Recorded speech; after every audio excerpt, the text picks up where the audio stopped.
know, I'm not a big fan of Hondas, but this is good. This is some good stuff. Alright, what's up guys? My name is Zach, and today I'm driving a 2002 Honda S2000. Up front is a 2.0 liter inline 4. Down below is a 6-speed manual gearbox. And if you'd like to read more of my thoughts, head on over to carmarshall.com/overdrive, where I'll be writing a full written review about the S2000. And yes, I have to do this review with the top down. It's 85 degrees, and the AC messes up the microphone. So if I have to yell, I apologize. So let's talk about that 2.0 liter known as the F20. Well, it's a very desirable engine, and it actually makes a lot of horsepower for what it is. That being said, the red line is 9,000 RPM. That's higher than my RX-7, and the RX-7 is praised for its high red line. This is nearly 1,500 RPM higher.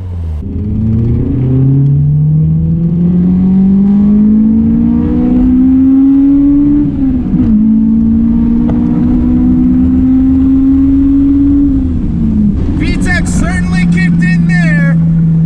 Woo! My microphone card ran out of memory, so the rest of this is going to be GoPro audio, so I apologize. You know, maybe it's because I was just at Six Flags this past weekend. That's why I'm a little sunburnt in the face.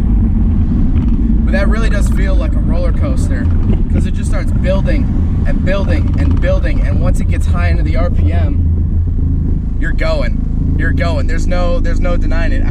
Now, this car also has V-tec, and if you don't know what V-tec is somehow, basically it's variable valve timing that opens up more valves in the engine at a higher RPM to allow more air and fuel into the engine, thus creating more power.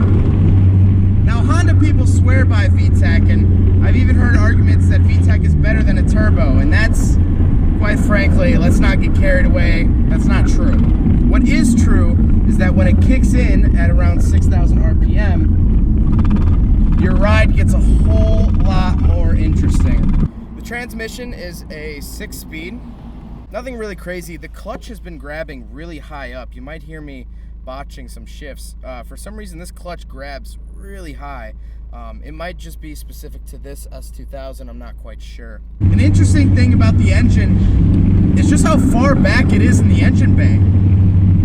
I'm pretty sure this car would be considered a mid-engine car because it's tucked back so far that it's behind the front wheels. So let's talk about the interior. Well, in front of me, I have a gauge that looks straight out of a PlayStation 2. It's just one solid bar, and I have to say, I really love it. To my right, I have air conditioning controls, which is really nice. They're really close within arm's reach. To the left, I have cruise control and volume, which is interesting. But the radio controls are to my left, as well as the start-stop button, which you still do have to put the key in and turn it, but the start-stop button is over to my left as well.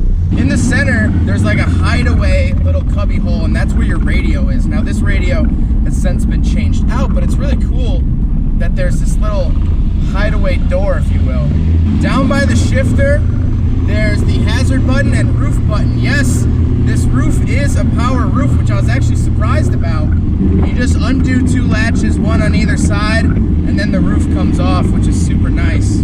Other than that, it's a 2-seater. You got a little cubby hole in between, and that's really it. Now, this car is an AP1 S2000. And what that means is it's the first generation or first half of the S2000s. There were really 2 halves. In 2004, it switched over to the AP2. Now, the AP1 has a 2.0 liter, like I said before, with a red line of 9,000. The AP2 had a 2.2 liter, which made more power, but had a smaller red line. This car is often compared to the Miata, and I'm going to be talking about that a lot, because I've driven every single generation of Miata, but this is my first time driving an S2000. You know, if you're a big fan of the channel, or you have seen my channel before, you know that I'm a big fan of Mazdas, a big fan of Miatas. And this is kind of a competitor to the Miata, but I have to say, this doesn't feel like a Miata. This feels more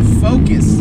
This really does feel sharper. It feels quicker. It feels more purposefully built. This car is a student athlete because it's good at what it does and it knows it. If this car had an Instagram account, its bio would be respect the grind, RIP to some loved one, and a Bible verse. So really, going back to comparing this thing to a Miata, I think really the main difference is the price. I mean, obviously the S2000 is way faster, way more powerful, but you pay for that power, you pay for that speed, you pay for that acceleration. Honestly, this is a pretty classic showing of you get what you pay for. If you're down on money, if you want an open top experience, buy a Miata. But if you have the means to do so, you might want to look at the S2000s. In my mind, it works out like this. The Miata is like the free version of the Roadster experience, right? It doesn't have as many features, it's not the best, it's not the fastest, but you get that slice of it. But this is the paid version. You buy this outright and it comes with all the features. Comes with all the bells and whistles.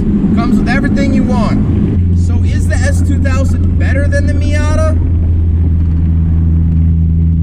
I really don't know. It might be the hardest automotive question I've been asked ever, because I love the Miata so much.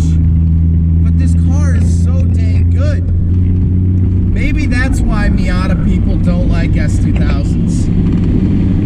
Maybe it's because Miata people know that this is just a better car.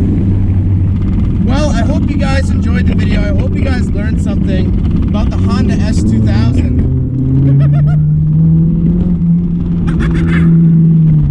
If you want to read more of my thoughts, head on over to carmarshall.com/overdrive.